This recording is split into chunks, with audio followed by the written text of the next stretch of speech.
Je suis pas mal investie sur des dialogues citoyens. J'ai participé au grand débat national en animant plusieurs forums.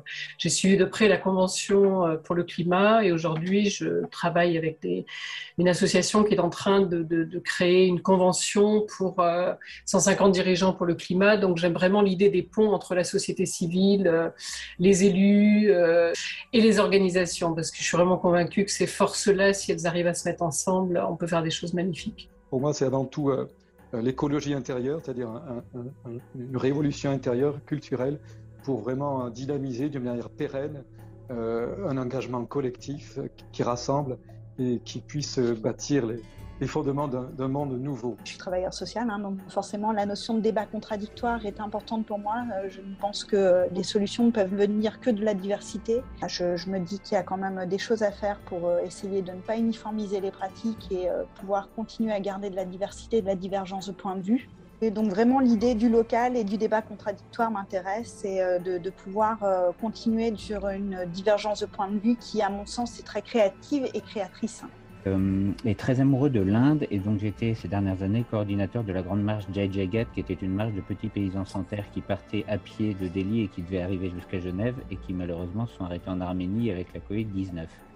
Et ce que m'ont appris les Indiens, notamment pour ce nouveau monde en marche, et notamment les militants kandiens, c'était qu'il fallait toujours essayer d'être soi-même le changement qu'on veut voir dans le monde. Donc c'est cette dimension individuelle et intérieure qui m'intéresse dans la démarche et qui est vraiment complémentaire d'action collective au niveau de l'entreprise, au niveau de la politique, au niveau de la société.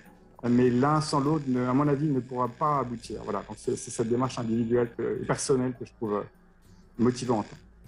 C'est pour dire que je suis émerveillé par tout ce que je viens d'entendre et tout ce qui se fait dans la société civile. C'est extraordinaire et en même temps, c'est très encourageant. Quand on regarde l'histoire de l'humanité, les arts sont ce qui nous reste comme des balises qui racontent l'histoire de nos sociétés, de nos cultures. Et donc, je me pose toujours la question, mais qui sont les artistes aujourd'hui qui représentent cette vision du nouveau monde dont on parle tous, on œuvre tous. Je crois vraiment au pouvoir de l'art, de la culture, de transformer les cœurs et les consciences. Et du coup, la transformation personnelle, prendre conscience que c'est plus plaisant de parler avec les gens que peut-être consommer ou faire d'autres choses, c'est quelque chose qui me plaît beaucoup. Et notamment dans la musique ou l'art, où je fais des ateliers de musique spontanée, où j'essaye de faire jouer les gens, même qui ne savent pas jouer. Rien que ça amène beaucoup de découvertes et des fois les gens ils disent « Oh ben je sors de là joyeux hein, », c'est déjà pas mal. Donc voilà, on essaye d'agir là où on peut, mais aussi à travers des opportunités comme celle-ci. Donc très ouvert, sans avoir d'idées préconçues sur comment continuer à contribuer à cette belle initiative. On utilise tous la monnaie, mais on n'a pas vraiment réfléchi sur comment ça fonctionne. Et donc, c'est vraiment le reflet de nos courts-circuits et de nos contradictions intérieures. Donc il faut absolument sortir de ça et réconcilier l'intérêt particulier avec l'intérêt collectif. Et donc il est important pour notre intériorité et notre extériorité de pouvoir réconcilier ces deux mondes. Et je pense que le XXIe siècle est vraiment un appel à la réconciliation. Je crois beaucoup en la réduction de la consommation au niveau individuel.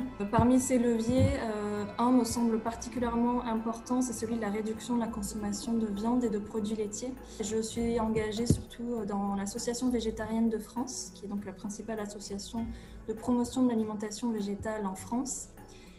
Je suis attachée à la biodiversité avant tout. Je sais qu'il y a moyen de cultiver et de faire des choses agréables pour tout le monde sans abîmer la terre, sans lui faire du mal et au contraire de bonifier tout ce qu'on peut toucher. Donc moi, ce qui m'intéresse dans ce projet, c'est la dimension de stratégie collective, de proposition et d'action, y compris par la non-coopération et la désobéissance civile, comme font par exemple ANV COP21 ou Alternativa. Et en fait, tous ces projets-là se regroupent.